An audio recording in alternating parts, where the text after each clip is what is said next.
El 29 de abril no fue un día cualquiera dentro del universo mediático que rodea a la familia Pantoja.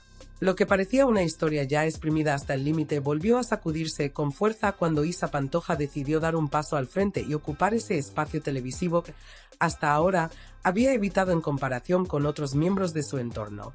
Su aparición no llega en frío ni por casualidad, sino como consecuencia de una cadena de movimientos previos que han ido empujando la narrativa hacia este punto. Durante meses, las declaraciones, indirectas y conflictos protagonizados por Kiko Rivera habían ido arrastrando nombres, recuerdos y tensiones que parecían enterradas, pero que en realidad seguían latentes, esperando el momento oportuno para reaparecer. En paralelo a este nuevo episodio, la figura de Isabel Pantoja atraviesa una etapa especialmente sensible. Las informaciones recientes la dibujan en un estado anímico frágil, lejos de la imagen firme que durante años ha proyectado. No se trata solo de rumores o interpretaciones, sino de escenas concretas que han captado la atención pública. Una de ellas, especialmente reveladora, tuvo lugar durante su estancia en Perú, donde un encuentro aparentemente anecdótico con una admiradora terminó convirtiéndose en un instante cargado de emoción. Al fijarse en ella, la artista no pudo evitar asociarla con su hija, verbalizando ese recuerdo en voz alta.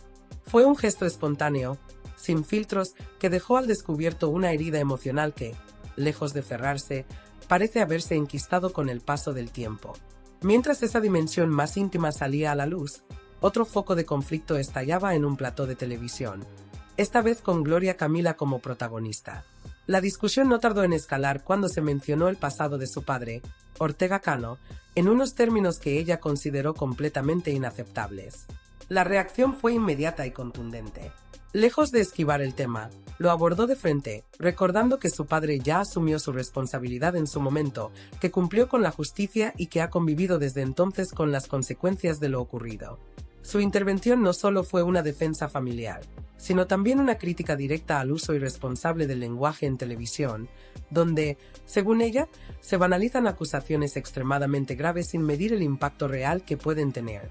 El intercambio de declaraciones no se quedó ahí. Desde el otro lado se intentó rebajar la tensión argumentando que no había intención de ofender, pero esa explicación no logró frenar el debate. Más bien al contrario, abrió una nueva línea de confrontación en la que se mezclaron reproches personales, cuestionamientos sobre trayectorias profesionales y una evidente lucha por posicionarse dentro del panorama mediático. En ese contexto, salieron a relucir comparaciones entre el mundo de la moda y el de la televisión, insinuando una supuesta superioridad de unos sobre otros, lo que terminó alimentando aún más la polémica. Muchos de los presentes en el plató no tardaron en tomar partido, y una parte significativa se alineó con Gloria Camila. El argumento principal giraba en torno a la diferencia entre opinar y atacar, subrayando que hay límites que no deberían cruzarse, especialmente cuando se trata de asuntos tan delicados.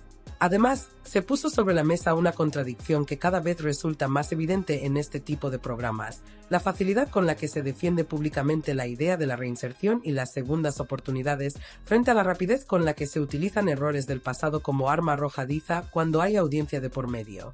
En un escenario ya de por sí saturado de tensión, reproches acumulados y heridas sin cerrar, la irrupción de Isa Pantoja cobra una dimensión mucho más profunda de lo que podría parecer a simple vista.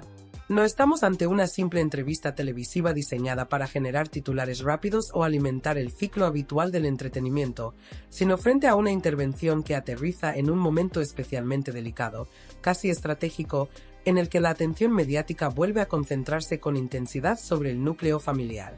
Su aparición no solo suma contenido, sino que reconfigura el relato, lo reordena, en cierto modo, lo intensifica.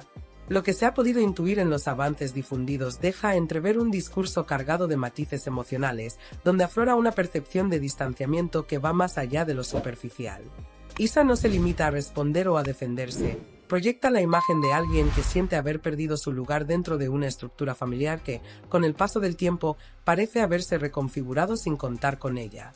Es una sensación de desarraigo progresivo, como si su presencia se hubiese ido desvaneciendo poco a poco hasta quedar relegada a un segundo plano, casi invisible.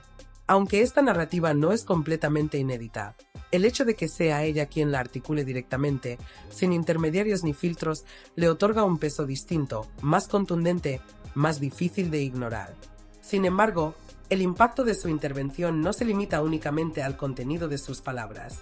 De fondo, vuelve a emerger con fuerza un debate que lleva años sobrevolando cada una de sus apariciones públicas: el peso del apellido.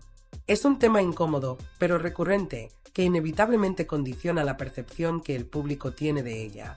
Para una parte significativa de la audiencia, su presencia en televisión no puede desligarse de su vínculo con Isabel Pantoja, lo que plantea una cuestión más amplia y compleja sobre la naturaleza del interés mediático. ¿Se escucha realmente lo que dice Isa por lo que aporta como individuo o por lo que representa dentro de una saga familiar ampliamente conocida? Esta dualidad genera una fractura clara en la opinión pública.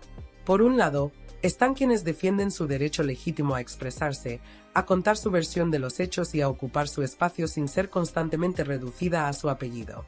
Desde esta perspectiva, su intervención se interpreta como un ejercicio de reivindicación personal, una forma de recuperar el control sobre su propia narrativa.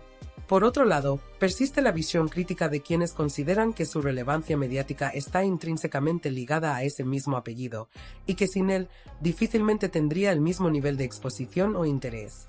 A esta complejidad se suma un elemento adicional que mantiene la historia en constante evolución: la posibilidad de nuevas voces. El entorno que rodea a la familia es amplio, diverso y, en muchos casos, dispuesto a intervenir cuando las circunstancias lo permiten. La aparición de nuevos testimonios, filtraciones o versiones alternativas no solo es probable, sino casi esperada. Cada nueva pieza que se incorpora al relato no lo aclara necesariamente, sino que lo expande, añadiendo capas de interpretación que lo vuelven aún más difícil de descifrar en su totalidad. En este punto, lo que inicialmente podía percibirse como una cadena de declaraciones aisladas ha mutado en algo mucho más complejo. Se ha convertido en una especie de entramado narrativo donde convergen emociones intensas, conflictos no resueltos, intereses mediáticos y dinámicas familiares profundamente marcadas por el pasado. No hay una línea clara entre lo íntimo y lo público. Ambos planos se entremezclan constantemente, alimentándose mutuamente y generando una historia que se reescribe con cada nueva intervención. Lejos de ofrecer cierres definitivos, cada aparición añade nuevas incógnitas. No se trata de capítulos que concluyen, sino de episodios que se encadenan, dejando siempre algo pendiente, algo sin resolver. Esta continuidad es, en gran medida, lo que mantiene vivo el interés, pero también lo que impide que las heridas terminen de cicatrizar. Por eso, lo ocurrido aquel 29 de abril no puede interpretarse como un punto final, sino más bien como un giro dentro de una historia que sigue en desarrollo. Es un momento que redefine el rumbo, que abre nuevas líneas de conflicto y que deja claro que aún quedan muchas piezas por encajar. En este tipo de relatos, donde las emociones reales conviven con la exposición pública, cada palabra tiene un peso específico, cada gesto puede ser reinterpretado y cada silencio, incluso, puede resultar revelador. Al final, lo que queda es la sensación de que todavía no se ha dicho todo, que detrás de cada declaración hay matices que aún no han salido a la luz, y que, en un contexto donde lo personal se convierte en espectáculo, el desenlace nunca es definitivo, sino simplemente una pausa antes del siguiente movimiento.